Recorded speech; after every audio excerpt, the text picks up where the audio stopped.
Bismillahirrahmanirrahim. Assalamualaikum warahmatullahi wabarakatuh. Allahumma sholli ala sayyidina Muhammad wa ala alihi wa ashabi wa man da'a ilallahi bida'wati wa man tamassaka bisunnati rasulih wa man tabi'ahu bi ihsanin ila yaumiddin. Sobat muslim yang dirahmati Allah, alhamdulillah, meski masih dalam kondisi pandemi COVID-19, sampai juga kita ke penghujung Ramadan. Ramadan akan berakhir besok atau lusa. Idul Fitri akan segera hadir. Sobat muslim, Ramadan adalah bulan yang sangat istimewa. Hanya ada dalam 1 tahun. Inilah bulan yang penuh barokah, penuh kemuliaan, Syahrul Quran, bulan diturunkan Al-Quran yang menjadi pedoman hidup. Syahrul Taqwa, bulan ketundukan kepada Allah. Syahrul Jud, bulan penuh kasih sayang, saling tolong menolong, memperbanyak sedekah. Syahrul Sabr, bulan kesabaran. Syahrul Jihad, bulan perjuangan dan kemenangan kaum muslimin. Karena sangat mulianya bulan Ramadan, tidak heran generasi awal umat Islam memberikan contoh kepada kita bagaimana menyikapi datangnya Ramadan. Mereka sangat bergembira, dan ketika Ramadan pergi, mereka bersedih dan meminta agar amal mereka yang mereka lakukan selama Ramadan dikabulkan oleh Allah Subhanahu wa taala. Bagaimana dengan ibadah-ibadah kita, sobat muslim?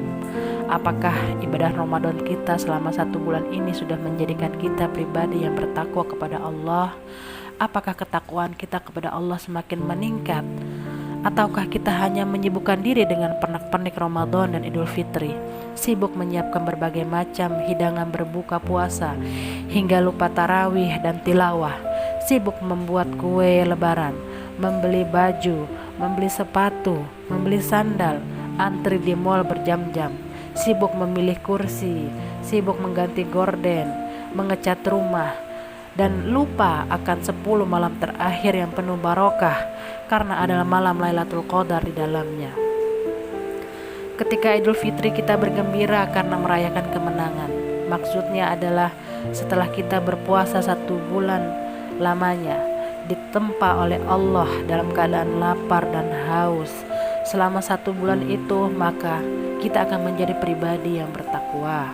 Bukankah dalam surat Al-Baqarah ayat 183 dijelaskan, A'udzubillahi minasyaitonirrajim, Bismillahirrahmanirrahim.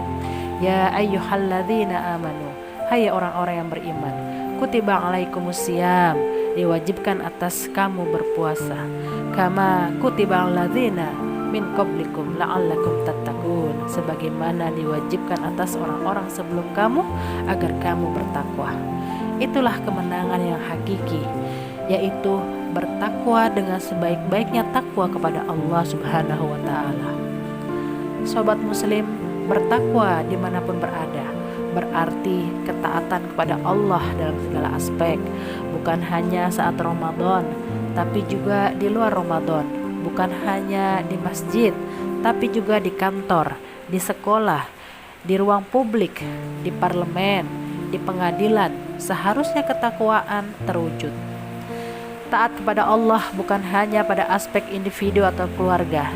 Taat kepada syariah Islam harus tercermin dalam aspek muamalah, pendidikan, ekonomi, berpolitik, dan bernegara. Inilah wujud ketakwaan hakiki yang dituntut Allah Subhanahu wa ta'ala dari kita. Marilah kita menyongsong kemenangan hakiki berupa ketaatan kepada syariah Islam secara totalitas dan meninggalkan kapitalisme secara total dengan segala kerusakannya. Dan marilah kita berdoa di bulan pengabul doa ini agar pandemi COVID-19 segera diangkat oleh Allah Subhanahu wa ta'ala dan kezaliman lenyap di muka bumi ini, sehingga Islam bisa menjadi rahmatan lil alamin. Akhirul kata saya ucapkan, taqabbalallahu minna wa minkum siyamana wa siyamakum kullu antum bi khair. Selamat Idul Fitri 1442 Hijriah. Wassalamualaikum warahmatullahi wabarakatuh.